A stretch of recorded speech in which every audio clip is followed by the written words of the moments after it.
world's largest naval war exercises in Hawaii are not only about deterrence. Welcome to VOA Asia Weekly. I'm Chris Casquejo in Washington. That story's just ahead, but first making headlines. Taiwan's Coast Guard administration on Wednesday called on China to release a Taiwanese fishing boat and its crew after the Chinese Coast Guard seized it late Tuesday. Taiwan's Coast Guard says the boat was intercepted near the Kinmen Islands, located just a few kilometers off the southern Chinese coast. 11 people were killed in floods after torrential rains fell across northeast India and neighboring Bangladesh. More than 1.3 million people have been affected by floods in Bangladesh, according to a government source.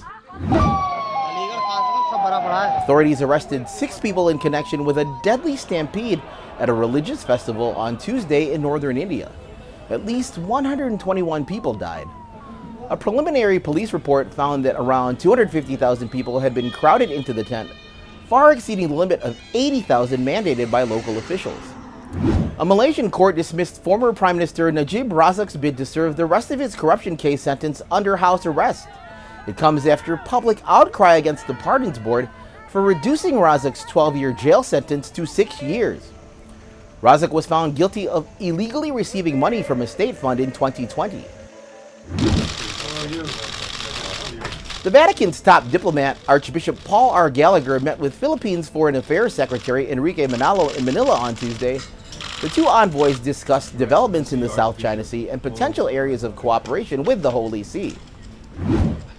Russian leader Vladimir Putin and Chinese leader Xi Jinping pressed their case on Thursday for closer security, political, and economic cooperation among countries of the vast Eurasian region. Putin and Xi met at the Shanghai Cooperation Organization Summit, seen by Moscow and Beijing as an instrument to counter the influence of the United States and its allies. The world's largest naval war exercise off the shores of Hawaii is taking place over the next few weeks with the U.S. and 28 partner nations. Known as Rim of the Pacific or RIMPAC, analysts say this year's exercises give partners a chance to work together while sending a strong deterrence message to China. VOA Pentagon correspondent Carla Babb has details. International cooperation on a scale like no other. 40 surface ships, more than 150 aircraft, 3 submarines, and 25,000 people, together in the Pacific Ocean for this year's RIMPAC. Nations from across the globe are practicing a wide range of missions, from natural disaster response to attack skills needed for war. Every nation in the world actually has interest in the Pacific, and we adhere to the same value. It's more than welcome to participate. One country not invited, China, because analysts say the warm welcome RIMPAC gave to China about a decade ago backfired. There was this outreach to China, and definitely the U.S. and its allies and partners were essentially burned by the Chinese taking advantage of it, but not really taking advantage of it in a way to positively shape their behavior and cooperate, but took advantage of it as an opportunity to essentially to collect intelligence and to try and get more acceptance of what should be considered unacceptable behavior.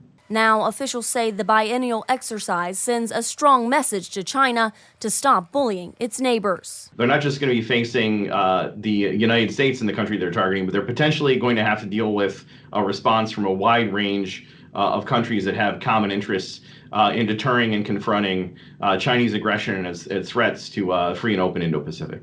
RIMPAC nations this year will practice targeting the decommissioned assault ship USS Tarara, in a rare chance to learn how effective their weapons are at sinking a large and protected adversary in open waters. The weeks-long exercise is set to end in early August.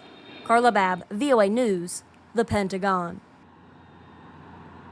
Visit voanews.com for the most up-to-date stories. I'm Chris Casquejo. Finally, Japan issued new currency on Wednesday for the first time in 20 years. The new bills feature a redesign which includes large print for easier reading and 3D hologram technology to fight counterfeiting.